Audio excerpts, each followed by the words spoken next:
So tell me, what have the last 24 to 36 hours been like for you?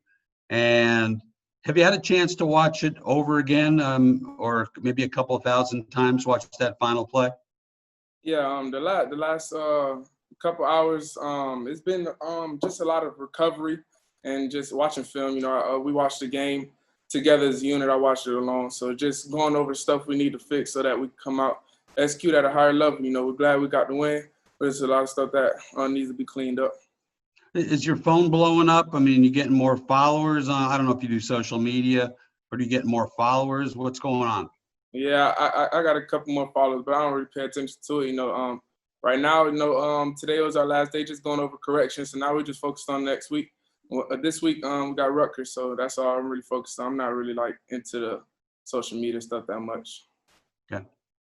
Thank you. All right. John and Matt Weaver. Obviously, the way that game went, you had your best plays. I mean, at the very end, obviously, to win it. I mean, how much does that build your confidence, I guess, going into the next week? Or are you still kind of watching film, kicking yourself with some of those missed throws that you had earlier in the game? Yeah, I mean, it couldn't happen with a lot of guys just making great plays. The offense kept a 1-0 mentality. Although we struggled at the beginning of the game, we didn't play our best football. We all came on the sideline. We just talked together. Just 1-0, just come out and just do what we love. Do it at the best of our ability. I'm sorry.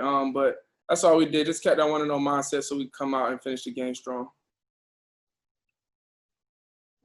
Matt Weaver, then Tom Broom. Hey, Mike, how's it going? Good.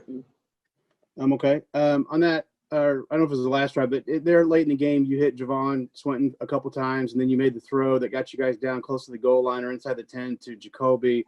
First of all, just talk about, I'm sure you don't see numbers or class or experience, but to have guys who've not made a catch before make those catches. And then on the play to Jacoby, Coach Allen's talking about how tight of a window it was and the incredible throw and then catch that he made. Did you realize it was that small, or did you just, what did you see on that play when you let it go?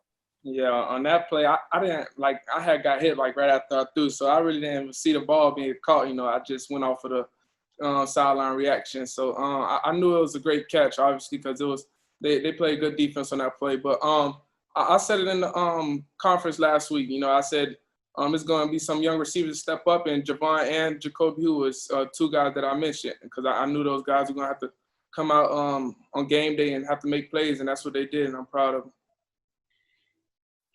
Tom Broom, and we'll do Dylan Wallace.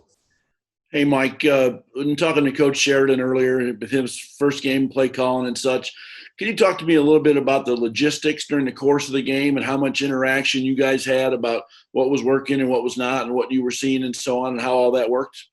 Yeah, we always, every time I came out the field, it was always positive. He really didn't go about the negative plays. He always talked about, okay, did you see this? Ask me what I saw in the play. So we always obviously went over that part. But we just kept moving forward. Coach Sheridan, he does a great job. He preaches want to know to us, and he actually shows it. That's what he did after every possession. He just kept saying, want to know, just keep playing football, encourage the guys. I feel like it was a great game. The guys fought.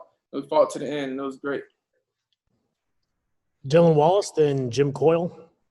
Hey, Mike, you had mentioned, obviously, before the season how you kind of want to get the ball to as many weapons as you can, and you mentioned guys like Javon Swinton, Jacoby Hewitt. I mean, were you kind of pleased with the amount of guys you were able to get touches throughout the game, or was something you want to look to improve on with that? Or I guess kind of how did you evaluate kind of spreading the wealth? Yeah, I mean, I believe in all my guys. I believe every one of them can make big plays and big moments. So just the trust, that comes from just practice and preparation. Those guys work extremely hard in practice. They prove not only just to me but to the team that they're worthy enough to go out on the field, and we expect them to make those plays, and that's what happened. We have different concepts, route concepts and play calls. So basically, I just go through my reason. I'm gonna throw the ball to whoever I feel is open and should be in that position, and that's what it is. It don't matter who's out there. It don't matter who's not out there. If they're out there during that play, they know that they have to make a play, and that's what I expect them to do. That's what the team expects them to do. Jim Coyle and Paul Gable. Mike, you guys had obvious great confidence going into the game, believed in yourself, and told everyone who would listen you're going to win the game. How do you guard against the mental letdown now going into the next week? You're playing a team that you're supposed to beat that they also had a big win for them. But how do you keep the mental part balanced? Yeah, so basically, I'm gonna keep mentioning the 1-0 mindset.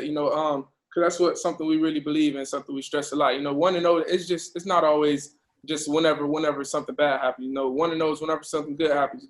We just came off of a great win, great team win. Coach Sheridan, we talked today in a meeting. He said keep a 1-0 mindset. We have to move on to next week. Especially after the day, all I focus on right now is Rutgers, and we're definitely not going to look over anybody. So we know that we just focus on the team ahead of us.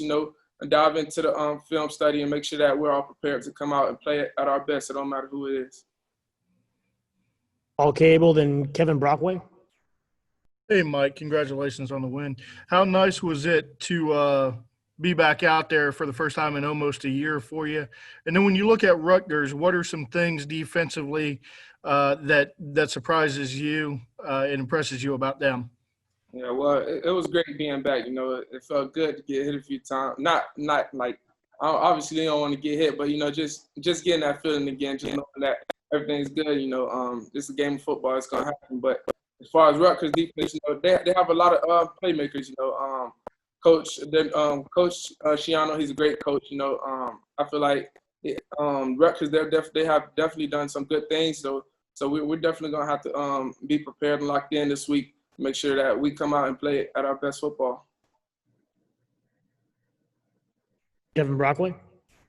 Mike, how do you evaluate some of the missed throws on film? Was it timing with receivers? Was it footwork?